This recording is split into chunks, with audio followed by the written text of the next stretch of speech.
Цагуурын өөрчлөлт гэдэг энээр томьёол зүүнтнүүд, глобалистууд, environmentalistууд дээр нь хүмүүн төрөлхтнийг хязгааргүй захирах гэж тачааддаг дарангуулагч нарын баг, бамба, хоёрдуулга бас эрх мэдэл болон санхүү мөнгөнийх нь уурхайн ид шидтэй түлхүүр юм байна. Цагуурын өөрчлөлт гэдэг хэллэгийн өөрчлөлт гэдэг үгийнхаа утгаар бол энэ хэллэг нь цагуур байнга өөрчлөгдгөө гэсэн утга санааг илэрхийлдэг. Гэтэл энэ зүүнтнүүд үүнийг мэддгүү гэж үү? Зүүнтнүүд бол үүнийг бол мэдхийн дээдээр мэдж байгаа. Бас хүмүүн төрөлхтний дийлэнх олонх нь энэ утганы энэ ойлголтын жинхэнэ утгыг мэдсээр байгаа учраас тэд бүхэн юу гэж өөрсдөө зөвтгдөг вэ гэхлээр бид цагуурын өөрчлөлт гэж хэлэхдээ гинтийн онцгой нөхцөл байдалд хүрэх тийм өөрчлөлтийн тухай ярьдгаа гэж зүүнтнүүд энэ environmentalistууд өөрсдөө зөвтгдөг. Зүүнтнүүд ер нь бол тийм олуулаа биш ээ. Яагаад олон болж харагддаг вэ гэхлээр тэдэнд одоо эрх мэдэл байна. Тэд боловсрол, соёл, урлаг гээд өргөн цар хүрээг хамарсан тогтолцоог эзэмшиж байгаа учраас олуулаа болж харагддаг. Бидний эрх чөлөөний үзэлтнүүд бол хажууд нь арай цөөхүүлээр байж магадгүй, гэхдээ цөөдөхгүй. Саяхан та бүхэн Твиттерээр сонссон байх, уншсан байх. Элон Маск нэг үг хэлсэн. Гитлер зүүнтэн байсан. Тийм учраас зүүнтэн болгон Гитлер. Яагаад гэж юу? Яагаад гэвэл зүүнтнүүд хүмүүсийн амьдралыг хянах гэж байнга тэмүүлсээр ирсэн. Үүнийг нь Элон Маск хэлж байгаа. Зүүнтнүүд 20 дугаар зуунд идеологийнхоо хувьд ялагдсан либерализмд.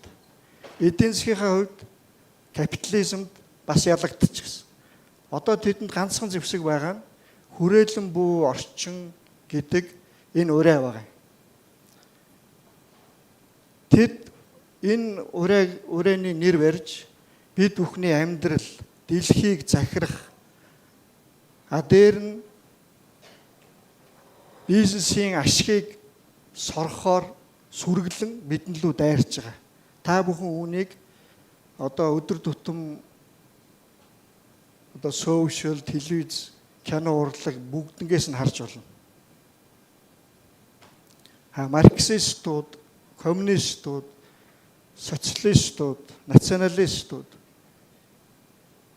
ер нь бол бүх хамтаж үзэлтэн хэрв тэдэнд боломж өгөх юм бол ирээдүйн дарангуулагч.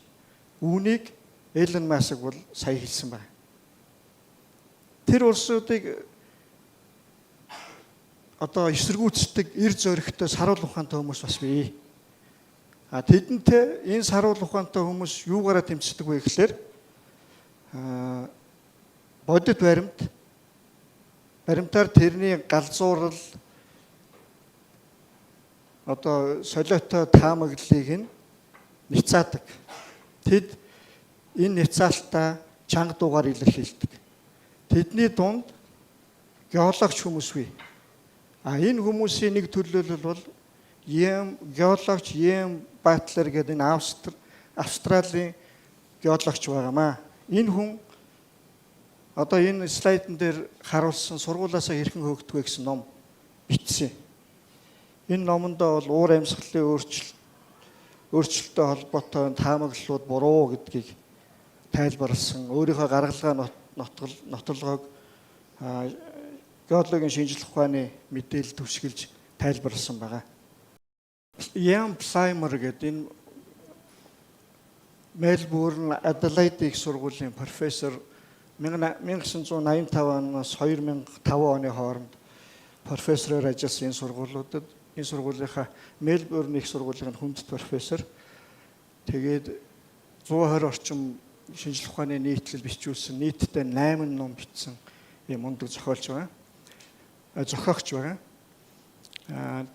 одоо энэ номонд бичсэн гол санаа нь бол хүний үйл ажиллагаанаас холбоотой байгаль орчноос үйл ажиллагаанаас дэлхийн дулааралд үзүүлэх нөлөө нь бараг байхгүй, ер нь байх боломжгүй гэдгийг ер нь тайлбарладаг. Энэ хүнтэй бас үзэл санаа нэгтэй бас эр зөрөгтэй хүмүүс байна. Эдний дотор бол одоо Чехийн 2 удаагийн элчин сайд, ерөнхий сайд 2 удаа ерөнхийлөгчөө сонгож байсан Вацлав Клаус гэж хүн байна. Энэ хүн бол уур амьсгалын өөрчлөлтийн эсрэг бодлого, эдийн засаг эрхчлүүлэнд маш их аюул учруулдаг гэд санааг илэрхийлсэн. Энэ хүний 2 нийтлэлийг би орчуулсан байгаа. Миний нөгөө Library for Free People гэсэн вебсайтн дээр байршсан байгаа. Дараагийн хүн бол John Clauser гэдэг физикч 2022 онд физикийн салбарт Нобелийн шагналд хүртсэн хүн. Энэ хүн бас уур амьсгалын загварчлалууд бол буруу гэдгийг өөрийнхөө тооцоолол загвараар бас баталж хүчтэй байр суурь, эсэргүүцсэн байр суурь илэрхийлдэг. За би энэ хүний хэлсэн үгнээс нь бас та бүхэн жишээ дурдъя гэж бодлоо. Цагуурын гаралтай өөрчлөлтийн тухай нарратив бол манай дэлхийн хүн амыг устгах гэсэн элитүүдийн бодож гаргасан хуурам эхлэлт гэж бас мэдэгдсэн байна. Бас глобалистуудын зорилго бол манай гаригийн хүн амыг хорогдуулах, үлдсэн хүмүүсийнх нь амжиргааг асар ихээр муутгах явдал байдаг. Миний бодлоор цагуурын сүрэл гэж жинхнээсээ байхгүй гэж Клаузер Солонгост үг хэлэхдээ мэдэгдсэн байдаг. Энэ хүмүүстэй үзэл бодол нэгтэй улсууд 2019 онд Climate Intelligence Foundation гэдэг байгууллага байгуулад одоогийн байдлаар энэ байгууллагын гишүүн нэр хүндтэй эрдэмтэд зэрэг хүмүүсээс нийлсэн 2000-аад идэвхтэй гишүүнтэй байгууллага бий. Эндээс дэлхийн уур амьсгалын одоо тунхаг гэдэг баримт бичиг гаргаад гол санаа нь энэ тунхагта уур амьсгалын онцгой нөхцөл гэж юм байхгүй гэдгийг зарлан тунхсан. Дэлхийн ямар шинжлэх ухааны судалт юм бэ гэдгийг та бүхэнд би бас танилцуулъя. Геологтой нэгэнд холбогдсон учраас геологийн бол дэлхийн хамгийн залуу шинжлэх ухаануудын нэг. 1700-аад оны дундуур Джеймс Хаттон гэдэг Шотланд хүн анх энэ шинжлэх ухааныг үндэслэсэн гэж ярьдаг. Одоо хөгжөөд 250 жил болж байна. 250 жилийн өмнө гэхэд одоо геологийн өнөөдрийн ойлголтуудыг бол дэлхийн нийтээрээ ойлгож мэдээгүй байсан. Энэ хүний гол санаа нь бол өнөөдөр болж буй альваа үйл явц, жишээлбэл чулуулагын илэгдэл, хуримтлал, галтуулын үйл явц бол өнгөрсөн үеийн түүхийг нээх гол түлхүүр гэдэг ийм санаа зарчим гаргаад энэ нь явандаа геологийн суур зарчим болсон. Геологийн шинжлэх ухаан бол ерөөсөө бодит байдлыг бодит арга замаар, бодит баримтанд тулгуурлан, бодиттоор дүүндэг, олон нийтэд түгээдэг тийм шинжлэх ухаан байна. Геологчдыг бас англиар earth scientist гэн дэлхийн судлаачдыг бас нэрлэдэг. Тэгээд одоо би та бүхэнд дэлхийн нэгэн уур амьсгал ярьж байгаа учраас дэлхийнхаа тухай та бүхэн товч дурдъя. Манай дэлхий бол нарны аймгийн 8 гаригийн нэг амьдрал байгаа цор ганц одоогор мэдгэж байгаа гариг гэдгийг та бүхэн мэднэ.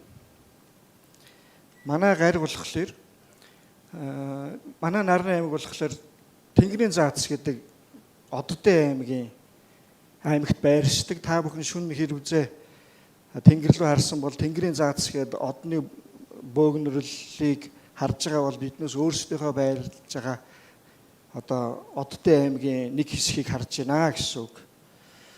Манай дэлхий 4.5 тэрбум жилийн настай. Ер нь бол дэлхий үүссэн цаг хугацаа нь бол 13.6 тэрбум жилийн өмнө их тесрэлтээс үүссэн гэж үздэг. Тэгээд энэ юутай дэлхийн үүсэл хөгжлийн геологийн түүхтэй холбоотой үүсэл хөгжөлтэй ялангуяа түүхтэй холбоотой мэдээлэл та бүхэн сонсохыг хүсвэл Стивен Хопкинсийн Into Universe with Stephen Hopkins гэсэн YouTube-ийн баримтат кино байгаа. Та бүхэн тэрийг сонирхож үзээрэй. Энэ бол маш сонирхолтой баримтат кино. Стивен Хопкинс амьд байхдаа өөрөө дуу оруулсан тийм гоё киноудын та бүхэн үзээрэй. За би тэгээд дэлхийтэй холбоотой ганц нэгэн сонирхолтой баримт хэлээ. Манай одоо барилж байгаа оддын аймаг бол жишээлбэл 100-аас 400 тэрбум одтой гэсэн одоо судалгаа ер нь тооцоол байдаг. Үүнийх нь зөвхөн нэг нь л манай нар байгаа. Тэгээ бид бол нар од тойроод эргэлддэг гариг дээр амьдарч байгаа шүү. За одоо дэлхий хөгжөөд 4.6 тэрбум жил болжээ. Энэ хугацаанд эхлээд дэлхийн ихэндээ амьдрал байх боломжгүй галан бөмбөг байсан байна. Явандаа хөгжлийн явцад гадаргуу нь хурж дэлхийн сарцд үүссний дараа агаарт хий дэгдсэний улмаас усны уур дэгдсэний улмаас тэр нь явандаа үүл болоод тэрнээс асар их одоо бороо олон зуун сая жилийн хугацаанд ороод тэрнээс нь нуур далаа тэнгис үүсэн. Тэгээд тэр нуур далаа тэнгис нь нэг хэсэгтээ бол одоо баг тэрчгтээ усан галав гэж хэлэхээр тийм байдалтай байсан байна. Дараа нь мөсдлөг болсон. Мөсдлөгийн дараа хуурай газрууд үүсээд хуурай газар дээр нь одоо нөгөө юунаас хуурай газрын амьтад ургамал үүсээд тэгээ эцэст нь бол Кайназагаас хойш бид бүхэн одоо өнөөгийн манай тэвүүдийн байрлал өнөөгийн байдалтайгаа ингээд оршин тогтнож байгаа. Манай хүн төрөлхтөн болон 300 мянган жилийн тэртегээс л Homo sapiens одоо давмгаалж хэлсэн гэж ярьдаг.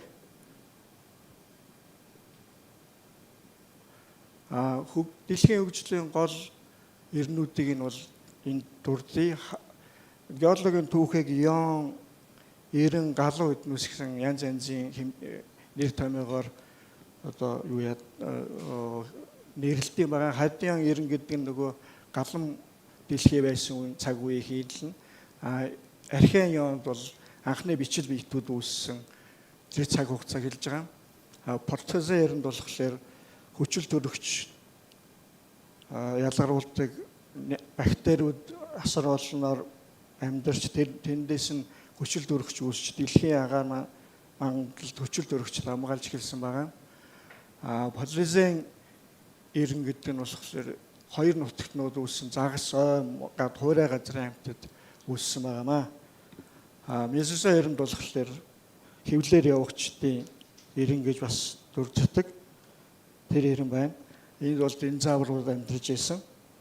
Үүний дараа Кайназо 90 гэд би түрүүнд дурдсан одоо манай дэлхий одоо өнөөгийн хэлбэртэйгээ гэхээр түүнээс хойш оршсоор ирсэн.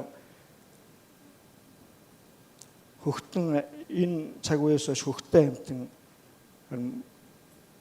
дамгаалж байгаа дэлхийд. За энэ бас хүний хөгжил болон дэлхийн хөгжлийн үйл явцыг харуулсан тийм инфографик та бүхэнд зүгээр жишээ болгож харуулах гэж та бүхэнд дурдсан юм аа. Хүн 1 сая орчим жилийн өмнө гал өөрөмшүүлсэн гэж үзсэн юм байна лээ. 20 мянган жилийн өмнөөс эхлээд газар тариал эрхэлж эхэлсэн гэж тооцдог.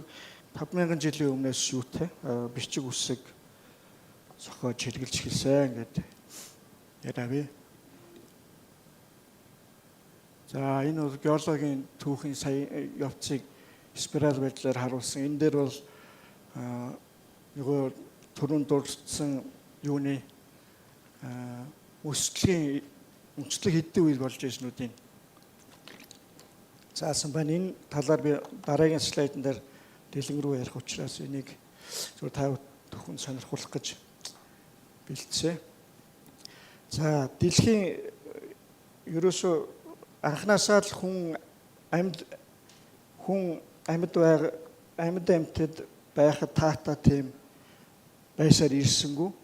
Дэлхийн хөгжлийн түүхэнд нийтдээ одоо 5 том mass extinction гэж ярьдیں۔ Амьд төрөл зүйл 75-аас 95% нь устдаж мөксөн тийм асар том үйл одоо сүрэл болж исэн. Энэ дээр бол сүрлүүдийн дурдсан байна. Ордовикс илүүрийн хожуу девоны Перм террасын террас юурийн цэрдийн ингээд. За эндээс хамгийн их биднээс мэдэх канон дээрээс ч олон харсан юу нь бол энэ цэрдийн үеийн мөхөл. Энэ мөхлөөр бол динозавр мөхөж сүүн тижээлтэн дэлхий дээр ноёлох тийм боломж гарч ирсэн. Бас сүүлийн үед энэ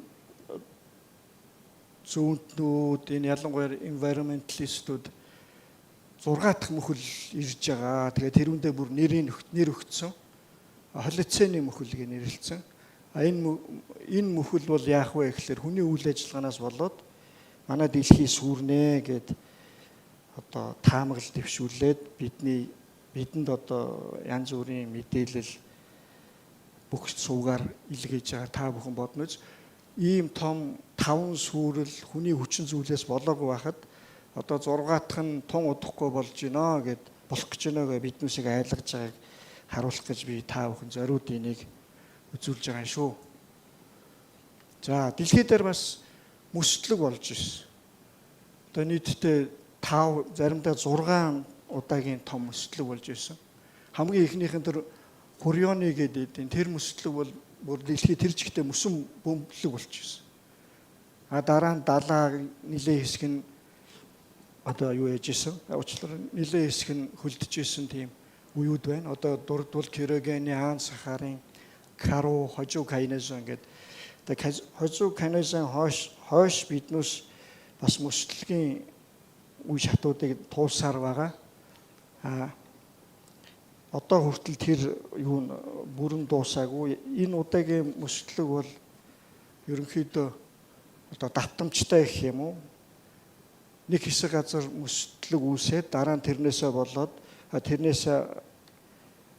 тэрний дараа тийм дулаан үе гээд дулаарлын үе мөсдлөг гээд тийм дараалтаа одоо ритмлэг маягтай тийм үйл явц явагдаж байгаа шүү. Сүүлийн үед бага мөсдлөгийн үегээд яригадад хүмүүс та бүхэн ч бас дуулсан байгаа. Дэлхийн сүүлийн их мөсдлөг бол манай одоо 20,000 жилийн өмнө хамгийн сүүлийнх нь үе шатнд дуусаад тэгээ тэрнээс хойш биднээс бол одоо дулаан үедээ амьдарч байгаа тийм хүмүүс байна.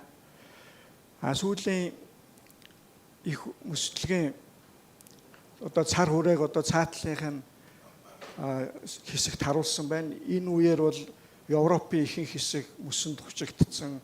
Манай Аз хүртэл хучигдсан.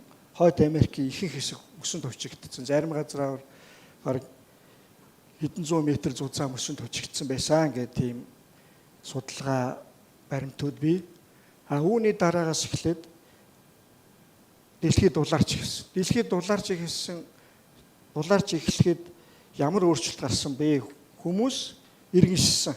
Газар тариалан эрхэлдэг болсноос хүмүүсийн иргэншил үүсэх явц маш хурдсаж одоо 20,000 жилийн дараа бид ийм болцоод байж байгаа. Шалтгаан нь бол энэ дулаарлал байна. Энэ дулаарлын дараа бас нэг яригддаг мөсдлөг бол энэ бага мөсдлөгийн үе буюу 1300-аас 1700 оны хоорондох тийм мөсдлөгийн үеийг хэлдэг. Энэ мөслөгийн үе ямар учиртай шалтгаантай вэ гэхээр олон газар хувьсгал нийгмийн янз янзын өөрчлөлтүүд гарсан, маш их өсгөлн зовлон тохиолдсон. Гренландаас викингүүд газар тариалал эрхэлдэг байж байгаа тэндээсээ нүүж одсон гэл хүмүүсийн амжиргаад доройтсон тийм цаг үе бол энэ бага мөслөгийн үе байгаа. Гэтэл сүүлийн энэ environmentalistуудын зүүнтнүүдийн ярьж байгаагаар бол энэ мөслөгийг 1850 он хүртэл үргэлжилсэн гэд ярьдгийг Ян Фламерга номонд үгүйсгэсэн. Энэ бол худлаа. Тийм байх боломжгүй. Ийм дата байна гэд энэ номонд саяны дурдсан номонд өгүүлсэн. Энэ нь ямар учиртай гэдгийг дараа нь та бүхэн танилцуулна. Тэгээ энэ мөслөгтэй холбоотой бас нэг сонирхолтой жишээ хэлэхэд 1815 онд Индонезийн Тамборо гэдэг галт бол дэлбэрсэн. Энэ хүн төрөлхтний түүхэнд бүртгэгдсэн хамгийн хүчтэй галтуулын ориглолт. Энэ галтуулын ориглох үйл явцыг 8 скалаар хэмждэг бол энэ 7 дахь нь. Тэгэхээр энд ямар юм болсон гэдгийг та бүхэнд хэлье. 4300 м өндөртэй байсан галтуул 2850 м болтлоо байхгүй болсон. Устсан. Тэр агшинда 10,000 хүн үхээд дараагийн ойрхон цаг хугацааны мөчлөгт 80,000 хүн тэр бус нутагтаа нас орсон байдаг гэж ярьд юм байна лээ. Дараа жил нь юу болсон бэ? 1816 онд Европ одоо дэлхийн бусад улсуудад одоо өвөл мэт 100 гэсэн тийм хүүтэн зуныг анхудаа мэдэрсэн. Энэ хүний үйл ажиллагаанаас болсон гэж бодож байна. Тийм баг. Энэ бол зөвхөн ганцхан галдуул дэлбэрлэхэд дэлхийн уур амьсгал бүр нэлээдүүд нөлөөлж чадчих байгаа. Энэ өмнө дурдсан тэр нөгөө 4-5 мөхөл тэр мөслөгтэй бас би уях гэж энэ нэг та бүхэн зориуд урдж байгаа шүү. Энэ мөслөгийн үеэр бас сонин юм зүйл тохиолдсоных нэг нь болохоор Мэри Шелли гэдэг хүн Швейцарт гэр бүлийнхээ хамт Женев нуурын иргэдээр амрах гэж очиод зун хүүтэн байсан учраас гадаа гарч чадахгүй гэртээ байшин гал түлээд тэгээд хийх юм олдохгүй ээлжээрээ аимшигтэй түүх ярьж явах явцдаа энэ хүн Франкштайн гэдэг алдартай зохиолыг төөрөж амжсан байна. Дээр нь бас нэг сонирхолтой баримт орсон. Тэр үед адуу их үхсэн юм байна Европ. Тэгээд адуу ховордонгууд Германы зохион бүтээгч Карл Дрез гэдэг хүн ундаг дугуй зохиосон. Одоо та бүхэн харсан бол нэг дөрөөгүй нэг өөрөөрөө гүйдэг дугуй тэр хүн анх зохиосон гэж энэ юун дээр бичсэн байна лээ. Тэгээд дэлхийн уур амьсгал бас өөр чухал нөлөө үзүүлдэг зүйл байна. Энэ бол нарны мөчлөг дэлхийн өөрийнх нь тэнхилгийн байгаа байдал. За энэ дотроос хамгийн их нөлөө үзүүлдэг нь бол энэ Миленковичийн мөчлөг гэдэг олон мянган жилээр үргэлжилдэг ийм мөчлөг байгаа юм. За энэ мөчлөгийн одоо энэ хазаалт нь бол улирлын ялгааг эрс дэс болгож уур амьсгал нөлөөлдөг байна. Энэ одоо тэнхилгээр энэ савлж иргэдэг хөдөлгөөн нь болохоор улирлын ямар нэгэн улирлын үргэлжлэх хугацааг бас урт хугацаанд өөрчилдөг байна. Дэлхийн тойрог зам Эльб сэлбэртэй байжгаад бараг дугараг болтлоо тойрог болтлоо өөрчлөгддөг бас нэг тийм одоо зүй тогтол дагаж явдаг байна. Эннээсээ болоод бас уур амьсгал нөлөөлнө. Ийм космик юм уу одоо бүр одод иргэсэн хэмжээний ийм нөлөө дэлхийн уур амьсгал хүний үйл ажиллагаанаас илүү их нөлөөтэй гэдгийг энэ номонд ер нь байнга ишилж дурддаг шүү. Энийг би та бүхэнд урдах гэсэн. Энэ одоо нарны мөчлөгч гэсэндээ 11 жил тутамдаа бас л хүнд битээ байгаль битээ хэл хүнд нөлөөллөө гэдэг хүмүүс яриад байдаг шин. Тийм учраас энэ дэлхийн уур амьсгал нөлөөлдөг нөлөөллүүд бол ийм космик шинжтэй байдгийн шүү. За дээрэс нь бас дэлхийн уур амьсгал нөлөөлдөг гол хүчин зүйлийнх нь нэг бол энэ байгалийн гаралтай нүүрс төрөгчийн давхар эслийн гол үүсгүүрийг гаргадаг гол үүсгүүр бол энэ дэлхий өөрөө байхгүй. Дэлхийн яагаад ийм байдаг вэ гэхлээр дэлхий өөрөө хөдөлгөөнтэй амьд гариг. Амьд гариг учраас байнгын хөдөлгөөнд байдаг. Байнгын хөдөлгөөнд байдаг учраас тэвүүд юуны одоо царцсынх нь хавтангууд хоорондоо мөргөлдөж янз янзаар харилцан үйлчлснийхээ улмаас дэлхийн майнтаас их хэмжээний агаар мандал руу гарна. Одоо та бүхэн тэр доор дурдсан тэр галт цаграг гэдэг юм бол энд одоо дэлхийн хамгийн их газар хөдлөл галтуул оршдог ийм өслүүр байгаа. Энэ нь бол 2 хавтангийн хил зааг учраас юм геологийн үйл явцаар бүр энд байхаас өөр аргагүй. Монгол газар хөдлөл бага болдог шалтгаан манад ийм хил зааг байхгүй та холбоотой. Энэ плит тектоникийг бас та бүхэн бас нэг дурдж энэ хүн энийг бас анх юу яагагүй мó геологууд бас нээгээгүй юм. Энийг цагуурч хүн нээгээд тэгээд 1912 онд анх нээсэн юм байна. Тэгсэн чинь энийг нь 1960 он хүртэл геологийн салбарын хүлээн зөвшөөрөөгүй. Тэгээд плит тектоникийн онол гэдэг онолыг бол Альфред Вейнегер гэдэг хүн анх гаргасан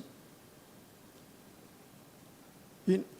Энийг би бас хойно дараа нь та бүхэнд бас дэлгэрэнгүй тайлбарлая. За дэлхий өөрөө дотоод үс чинь та бүхэн мэднэ. Цөм, мант, тэгээд царцсан дээрээ царцсан дотроо саяны плит тектоникт үзүүлдэг хавтангуудаас бүрдэн. Хавтангууд нь энэ мантынхаа шингэн төлөвтэй хаг шингэн төлөвтэй байгаа мант дээрээ нүүж хоорондоо мөргөлдөж галтуул үүсэх, уул үүсэх, далаа үлэх үйл явцууд явагддаг. Дэлхийн гадна талаар агаар мандал гэж би агаар мандал нь болохоор тропосфер, термосфер, мезосфер, стратосфер гэсэн давхаргуудаас бүрддэг. За дэлхийн гадаргын мөтөс бол та бүхэн мэдэндээ 71% нь уснаас 29% нь хойроо газраас бүрддэг. Дэлхийн нийт усны 3% нь цэнгэг, 3% нь цэнгэг ус нь голчлон нуур голд оршдог гэдэг. Агаар мандлын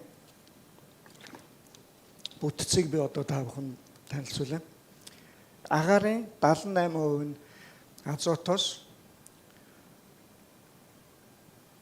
нүүрс төрөгчийн давхар эсэл бол тэг 100-ны 3 орчим хувь, аргон тэг 100-ны 93%, хүчил төрөгч 20-100-ны 95%-аас бүрддэг байх нь. За энэ та бүхэн санаж байгаарай. За агаар мандалд байгаа одоо саяны хийн хэмжээг одоо юугаар та бүхэндээ сонирхолтой байдлаар харуулах гэж ийм инфографик олж харууллаа. За бидний нөгөө уур амьсгалын өөрчлөлт маш их буруутай гэдэг байгаа нүүрс төрөгчийн давхар эсэл дэлхийн агаар мандалд хэрэгцээ одоо агаар мандлыг кубээр төлөөлүүлээд харвал ийм байдалтай харагдах нэ. Нийт агаарын тэг 100-ны 4%. Гэтэл энэ тэг 100-ны 4%-ийн одоо хувьд ноогдох хүний үйл ажиллагаанаас гаралтай хэсэгт нь болохоор 300-ны 3222.5% нь л хүний үйл ажиллагаанаас холбоотой гэдэг энэ цахилгаан станц бусад бүх одоо хүний үйл ажиллагаатай холбоотой зүйлээс гарч байна гэсэн. Гэтэл энийг одоо нийт агаар мандалд аваад үзэх юм бол хэдэн хувь болох нь вэ гэдгийг нь одоо энэ нийт агаар мандал гэж харуулсан байна. Энд бол тэг 100 мянганы 129%. Энэ бол маш өчүүхэн тоо. Та бүхэн энийг санаж байгаарай. Энэ экологчдын, environmentalistуудын зүүнтнүүд хүний үйл ажиллагаанаас гарсан нүүрс хүчлийн давхар эсэллийг буруутгахдаа энэ тоог одоо үл дүрддэг. Энэ тоог та бүхэн сайн санаж байгаарай. За нүүрс хүчлийн хий бол амьдралын хий гэж Ян Батлер энэ номдод дурдсан байдаг. Энэ ямар учиртай юм бэ? Нүүрс хүчлийн давхар эсэл бол одоо хүлэмжийн хий гэж яригддаг хий нэг. За нүүрс хүчлийн давхар эсэл нь ямар учраас одоо энэ хүмүүс ач холбогдолтой гэдэг байгаа юм бэ? Нэгдүгээрт энэ нь фотосинтезийн гол бүрэлдэхүүн хэсэг. Фотосинтез гэдэг нь ургамал, нарны ирч, ус, нүүрс хүчлийн хийг хооронд нь өөрийнхөө дотор нийлэгжүүлж түүнээсээ өөрийн шим тэжээл болох одоо тэжээлээ ялгаа авч өөрөөсөө хүчил төрөгч ялгаруулах процессыг хэлж байгаа. Хүчил төрөгч агаар мандалд дэгдснээр хүн амьтан хүчил төрөгчөөр амьсгалах боломж бүрдэнэ. Энэ нь бол тэжээлийн тойрогч гэж ярьд юм даа. Одоо ногоогийн одоо амьтны хүн идэн гэл энэ мэтчиг ингээл тойрог одоо циклийг хэлээд байгаа. Ян Батлерын одоо гол санаа нь бол энэ номдод дурдсан гол санааг энэ дөрвөн юугаар хэсэгт болгон та бүхэнд харуулж байна. Нэгдүгээр хүний ялгаруулж байгаа нүүрс хүчлийн давхар эсэл бол нас өчүүхэн хэмжээтэй учраас байгаль орчмын ялангуяа уур амьсгалын өөрчлөлтөнд нөлөө байхгүй. Галт улс бол энэ байгалаас ялгарч байгаа нүүрс хүчлийн давхар эсэл бол хүлэмжийн маш том хэмжээ эзэлдэг. Дээрээс нь уур амьсгал нөлөөлвөл энэ л нөлөөлнө гэсэн. Усан тасар хэмжээгээр нүүрс хүчлийн давхар эсэл юу яадаг? Агуулгаддаг. Өөрөө ус салах үеэрээс өөрөөсөө хий ялгаруулад хийнээс нь нүүрс хүчлийн давхар эсэл гардаг байна.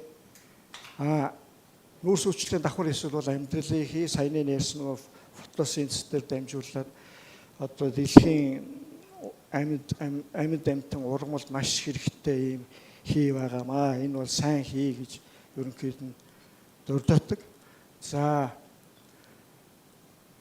нүүрс хүчлийн давхар эсэл, нүүрс хүчлийн дутуу эсэл гээд хоёр хий байдаг. Та бүхэн энийг бас анзаараарай. Яагаад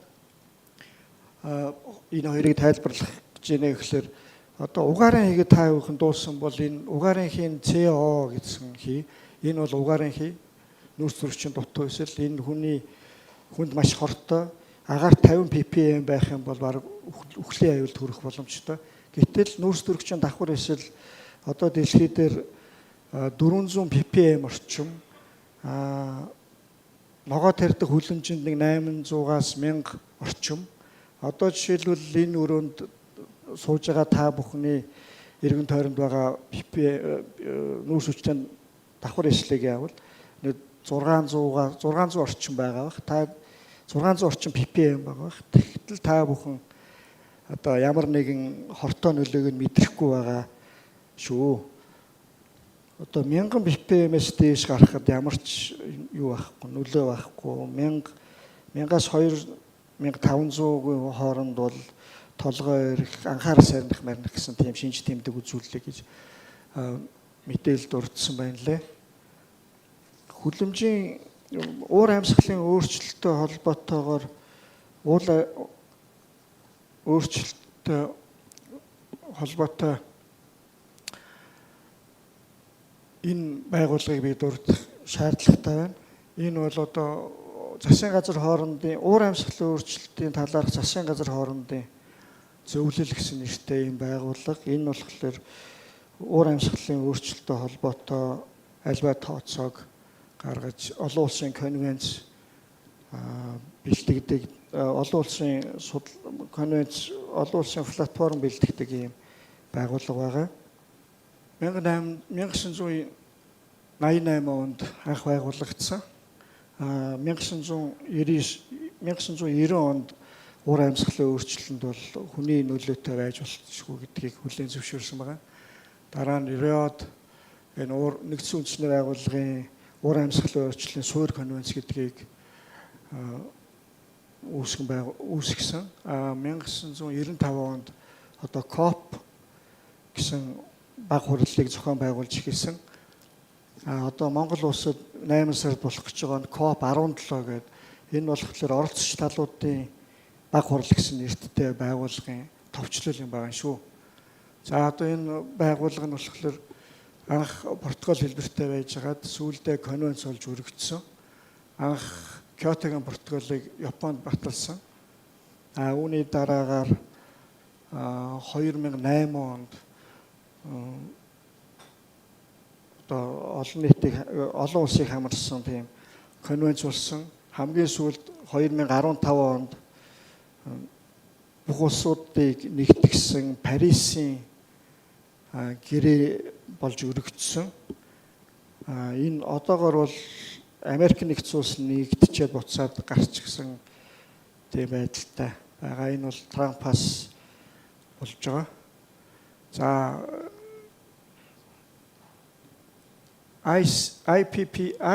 IPCC-гээс гаргасан хоёр нэлээд хэдэн таамаглал алдаатай гэдгийг ийм байтал руугаа бас хэлсэн. Яам фламер шүү.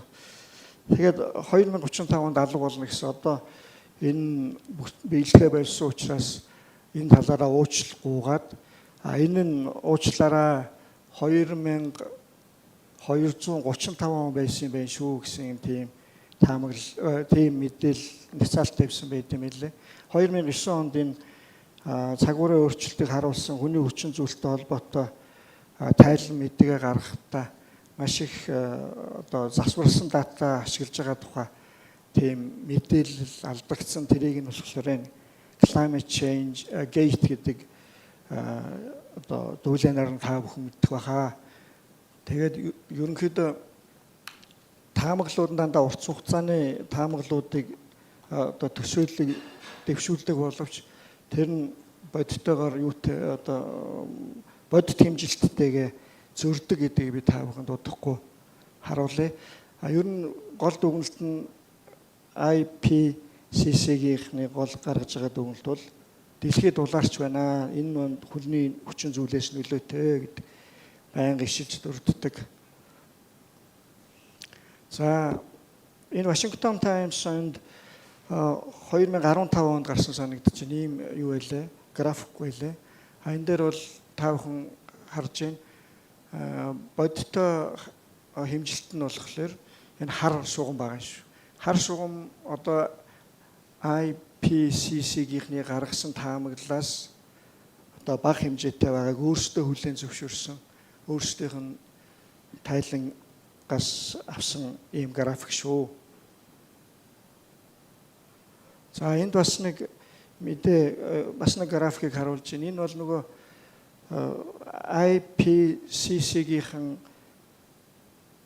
одоо олон улсын шинжлэх ухааны академийнхэнтэй бас сайн дураар ажилтдаг эрдэмтдтэй нийлж янз бүрийн модельүүд гаргадаг. Тэр цаатлынх нь тэр мэдээллийн хүснэгтэн дотор байгаа тэр олон зураасууд бол энэ олон төрлийн загварчлуудын байдал одоо энэ модель гэснийхэн доор байгаа энэ хар бүдүүн зураас бол энэ загварчлуудын дундад утга тэр доор нь байгаа хөхөнгөтэй дөрвөлжин эсвэл дуураг юунууд бол одоо дүрснүүд бол бодиттой хэмжилтийнх нь утгууд. Тэгээд энэ байгууллагаас гаргасан энэ болохоор одоо энэ компьютерийн загварчлал нь алдаатай байна. Энэ буруу байна гэдгийг тийм харуулж байгаа. Одоо саяхан энэ 8 сард болох гэж байгаа COP17-тэй холбоотойгоор нэг Twitter дээр нэг ийм жиргээ гарсан байсан. Энэ бол ерөөсөө удахгүй хүндрэлтэн газрын доос нүүрс байгалийн хийнээсээ татгалзах нэ удахгүй юм болох гэж байна гэсэн тийм одоо мэдээллийг их баяр баясгалантай тавьсан байгаа. За энэ бол худлаа шүү гэдгийг би ардан та бүхэнд хэлье. Энэ 1920 оноос 2025 оны хооронд цагуурын цагууртай холбоотой одоо хүний үхэл яаж буурсныг харуулсан юм график байна. Одоо 20 онд бол 500 мянга хүртэл жилд тийм үхэл байсан бол одоо ер нь 1000 хүрэхтэй өгөөтэй зарим улсад бол одоо Америк жишээлбэл 72-оос хэтрэхгүй байна гэсэн нэг тийм тоо байдаг. За энэ бүх одоо дуулайн шууганы ард юу байдаг вэ гэхээр ерөөсөө л хөрөнгө мөнгө одоо Парисын гэрээгээр одоо 2050 он гэхэд одоо нүүрс төрөгчийн давхар эслэлийг ялгарлыг тэг болгох гэсэн зорилт тавьсан. Энэ зорилтын хүрээнд нийтдээ дотоодын нийт бүтээгдэхүүнтэй харьцуулах юм бол одоо дэлхийн дотоодын нийт бүтээгдэхүүн ойролцоогоор $180 гэх юм бол одоо энэ үнийн 10%-тэй тэнцэх мөнгийг жил болгон гаргаж ээж одоо саяны тэр нүүрс хүчлийн давхар эслийн ялгарлыг тэг болгох гэсэн зорилтод хүрэх гээд байгаа. Одоогийн байдлаар бодит байдлаар дотоодын нийт бүтээгдэхүүний дэлхийн дотоодын нийт бүтээгдэхүүний 1%-тэй тэнцэх хэмжээний мөнгө дэлхийд даяар зарлагдж байгаа. Энэ зарлагдж байгаа салбар нь бол одоо юуны нар салхины цахилгаан станц зэрэг янз янзын одоо үр ашиг муутай төслүүдэд энэ хөрөнгийг зарж байгаа шүү. Нарны цахилгаан станц доор нь би юуны салхины цахилгаан станцын одоо хэрэгэлсэн далбангуудыг оршуулж байгаа одоо булшилж байгаа байдлыг харуулж байгаа.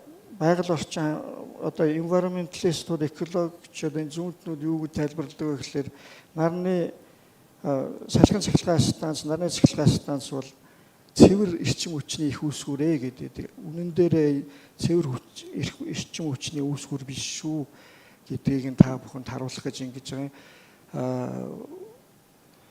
Салхин термийнх нь энэ түүхэд бол нэг 20-оос 35 жилийн настай тэгээд дараа нь зайлшгүй тэрийг булшлах шаардлага гардаг, дахин ашиглах боломжгүй тийм бодисоор хийгддэг байгаа.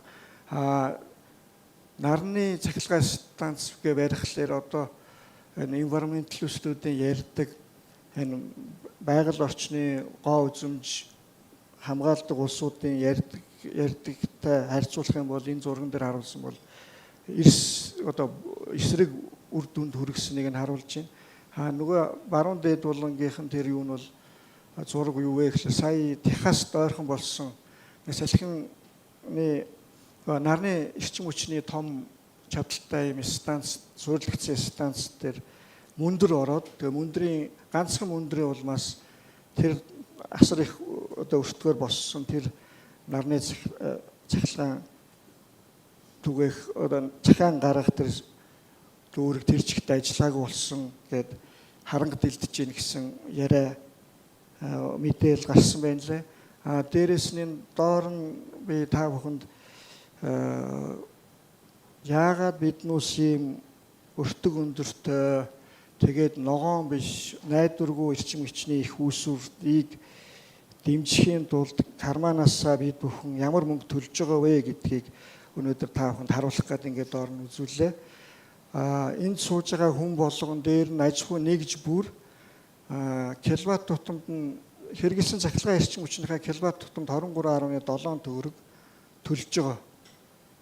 Энэ нь бол дунджаар нэг 8-аас 13% одоо хэрэгэлсэн эрчим хүчнийхээ 8-аас 13%-ийн биднүүс энэ саяны дурдсан энэ ногоон гэдэг эрчим хүчинд зориулж татаас маягаар өгж байгаа шүү гэдгийг та бүхэн дурдъя. Та бүхэн энэ тоог бас бодорой.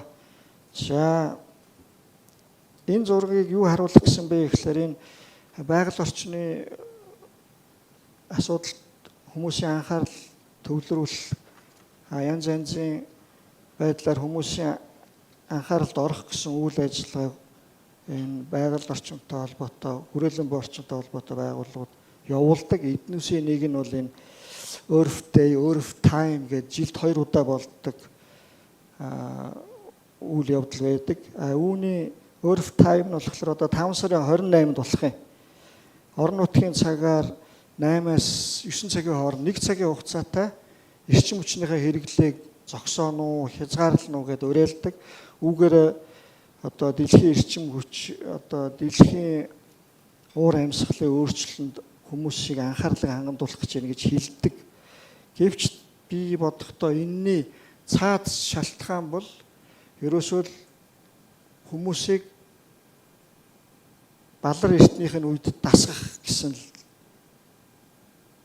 одоо нэг үйл ажиллагаа юм болов. Энэ дээр бол жишээлбэл хойд Солонгос, өмнөд Солонгос хоёр байна тийм. Нэг нь зүүнтэн одоо коммунист дэглэм, дарангуулагч дэглэм байдаг газар тас харанхуй. Нөгөөх нь өмнөд Солонгос чөлөө зах зээл ажилдаг хөгжингүй нийгэм гэрэлтэй. Тэгэд энийг бэлэгддэм болов.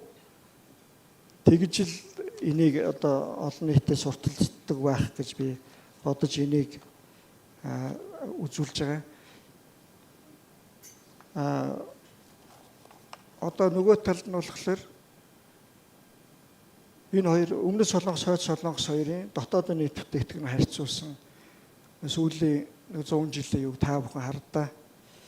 Одоо зүүнтнүүдийг дагах зүүнтнүүдийн засаглалдоор амьдрах юм л гонигтай байдаг бахнэ. За сүүлийн зүүнтнүүд дээрэс нь environmentalistууд, экологичд байн хүмүүст айдас төрүүлдэг, муу ёролдог, таамаглал дэвшүүлдэг. Энэ хүмүүсийн гол жишээ нь бол энэ Ал Гор гэдэг Америк нэгдсэн улсын дэд ерөнхийлөгч байсан. Энэ хүн одоо дараах таамаглалыг сүүлийн 20 жилийн хугацаанд дэвшүүлжээ. Африкийн Килиманжаро засгүй болно. Гренландын мөс байхгүй болно. Далайн түвшин маш ихээр нэмэгдэнэ. Гэвч энэ хүний биел, энэ хүний таамаглал дэвшүүлсэн санаа нь биелээг. Энэ хүн уучлалгүйдгүй. Тэгсэн хэрнээ уур амьсгалын өөрчлөлтөнд хүний үйл ажиллагаа буруутай. Хүн тийм учраас хэрэглээгээ хянах хэрэгтэй, мах баг идэх хэрэгтэй, оронд нь өтгөх хэрэгтэй. Яагаад гэвэл метан хүлэмжийн хэнийг бүрэлдэхүүн хэсэг. Үхэр метан ялгаруулж гол их үүсвэр. Газар тариалан бас метан ялгаруулах гол их үүсвэр. Тийм учраас баг хоол хүнс хэрэгэл гэж байнга уриалдаг. Тэгэд энэ цаад шалтгаан нь бол ерөөсөө л хүн төрөлхтнийг буцааж энэ хойд Солонгос шиг ийм харанхуй бүдүүлэг зовлон зүдүүртэй байдал руу н оруулах гэсэн л ганцхан санаатай. Тэгээд сүүлийн үед одоо чиг хандлага өөрчлөгдөж байна. Одоо ямар жишээ би дурдах гэж байна гэвэл сүүлийн үед Билл Гейтс гинтхэн л би уур амьсгалын өөрчлөлтөнд эргэлзэж эхэллээ. Бид хитрхи хоол явчихжээ. Уучлаарай. Одоо хэдүүлээ бодиттой хөгжил авчрах эрчим хүчиндээ хөрөнгө оруулъя. Ягаад гэвэл энэ Билл Гейтс өөрөө хиймэл мах зэрэг янз янзын тийм стартап шиг юм хөрөнгө оруулсан байсан. Тэгээд тэрнийх нь гол саад болсон шалтгаан нь бол миний бодлоор Трамп гарч ирсэн Америкийн одоо төрийн бодлого өөрчлөгдсөн, зүүнтнүүдийг аялдан дагахаа болсон учраас тэр хүн одоо улс төрийн нөхцөл байдалд шийдвэрээ өөрчилж байна гэсэн. Трампын бас нэг сүүл энэ оны ихээр гаргасан нэг шийдвэрт олон одоо төрийн бус байгууллагуудын нэлээд олоныг санхүүжилтийн зогсоосон. Гэтэл тэрний бараг 80% нь энэ уур амьсгалын өөрчлөлттэй холбоотой янз янзын судалгаа тийм хэрэгжүүлэх төсвөл тийм төрийн бус байгууллагуудын санхүүжилтийг зогсоосон байна лээ.